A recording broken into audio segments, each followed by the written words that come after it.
गहरे समुद्र की गहराइयों में कई राज छुपे हैं। ये एक ऐसी जगह है जहां हमेशा अंधेरा रहता है, बहुत ज्यादा प्रेशर होता है और बहुत ठंड होती है। लेकिन इतनी मुश्किल जगह में भी जिंदगी अपना रास्ता ढूंढ ही लेती है। अभी साइंटिस्ट्स ने एक कमाल की खोज की है जिससे इस छुपे हुए संसार के बारे में हमारी सोच बदल सकती है। डार्क ऑक्सीजन का होना। यह ऑक्सीजन फोटोसिंथेसिस से नहीं बनती, जिसे सूरज की रोशनी चाहिए होती है। इसकी जगह यह समुद्र के तल पर मेटल रॉक्स के केमिकल रिएक्शन, जिसे इलेक्ट्रोलाइसिस कहते हैं, से बनती है। इस खोज से साइंटिस्ट्स और बाकी लोगों में भी बहुत एक्साइटमेंट है। इससे कई नई संभावनाएं खुलती हैं और ये बताती हैं कि ब्रह्मांड के दूसरे अनोखे कोनों में भी जिंदगी हो सकती है। अननोन रिसर्च 247 को सब्सक्राइब करो और इस रहस्य को सुलझाने में हमारा साथ दो। सोचो एक ऐसी दुनिया के बारे में जहां सूरज की रोशनी नहीं पहुंचती, एक ऐसी दुनिया जहां जिंदगी को जीने के लिए दूसरी एनर्जी सोर्सेज ढूंढनी पड़ती है। यह गहरे समुद्र की सच्चाई है। 4000 मीटर गहरे प्रशांत महासागर के एक हिस्से में, जिसे क्लारियन क्लिपर्टन जोन कहते हैं, साइंटिस्ट ने एक अजीब चीज खोजी है। समुद्र के तल पर पॉलीमेटलिक नोड्यूल्स बिखरे हुए हैं। ये आलू के आकार के पत्थर, जिनमें मैंगनीज और कोबाल्ट जैसी कीमती धातुएं होती हैं, इस पानी के नीचे के राज की चाबी है। इलेक्ट्रोलिसिस नाम की प्रक्रिया से ये नोड्यूल्स प्राकृतिक बैटरी की तरह काम करते हैं और समुद्र के पानी को ऑक्सीजन और हाइड्रोजन में तोड़ देते हैं। डार्क ऑक्सीजन की पहली खोज पर लोगों को शक हुआ। वैज्ञानिकों ने रीडिंग सही है या नहीं, इस पर सवाल उठाया।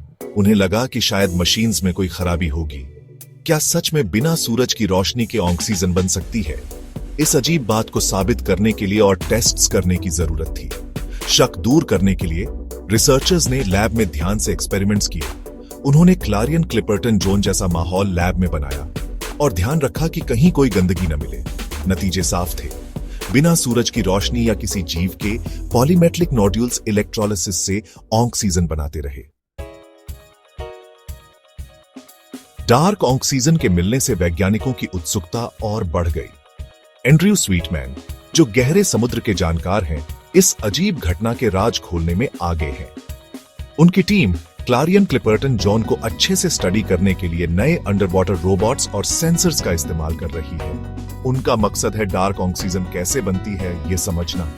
कितनी ऑक्सीजन बन रही है, इसका आसपास के जीवों पर क्या असर पड़ता है, और इस खोज से हमें दूसरी मुश्किल जगहों पर जिंदगी के बारे में क्या पता चलता है। Section 5, the microbial connection.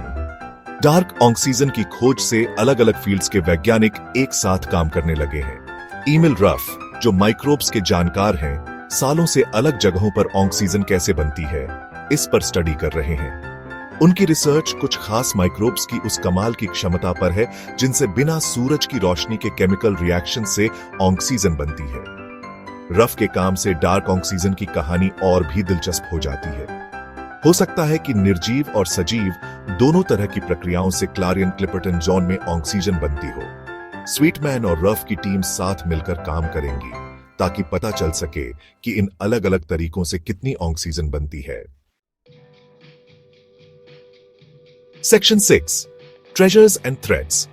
क्लारियन Clipperton zone, जहां डार्क ऑक्सीजन मिली है, वहां कई कीमती मिनरल्स भी हैं। पॉलीमेटलिक नोड्यूल्स, जिनसे डार्क ऑक्सीजन बनती है, इलेक्ट्रॉनिक्स, बैटरीज और दूसरी टेक्नोलॉजीज में इस्तेमाल के लिए बहुत कीमती है। इससे डीप सी माइनिंग के भविष्य को लेकर बहस छिड़ गई है।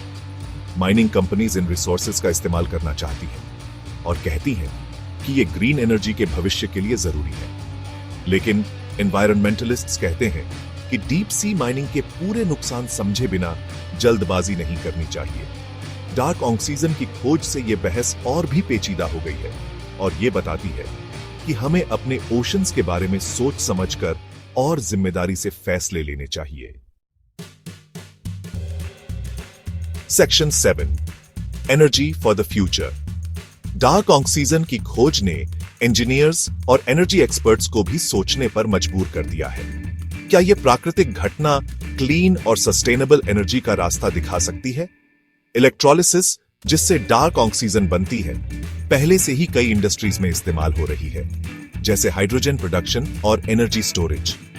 रिसर्चर्स ज्यादा प्रेशर में बनने वाली डार्क ऑक्सीजन की खासियतों का इस्तेमाल करके बेहतर फ्यूल सेल्स बनाने की कोशिश कर रहे हैं। हालांकि अभी कई टेक्निकल मुश्किलें हैं, लेकिन इस प्राकृतिक एनर्जी सोर्स का इस्तेमाल करने की संभावना क्लाइमेट चेंज से जूझ रही दुनिया के लिए एक अच्छी खबर है। सेक्शन 8 लाइफ बियॉन्ड अर्थ। शायद डार्क ऑक्सीजन की खोज का सबसे बड़ा मतलब पृथ्वी के बाहर जिंदगी की संभावना से है। कई दशकों से साइंटिस्ट्स दूसरे ग्रहों पर जिंदगी के निशान ढूंढ रहे हैं और ऐसी जगहों पर ध्यान दे रहे हैं जो हमारी पृथ्वी जैसी है। डार्क ऑक्सीजन का होना इस सोच को चुनौती देता है।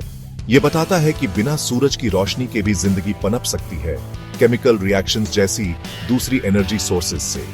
इससे कई नई संभावनाएं खुलती हैं और बृहस्पति और शनि के बर्फीले चंद्रमाओं पर जिंदगी की संभावना के बारे में सोचने का मौका मिलता है, जहां माना जाता है कि विशाल अंडरग्राउंड ओशंस हैं।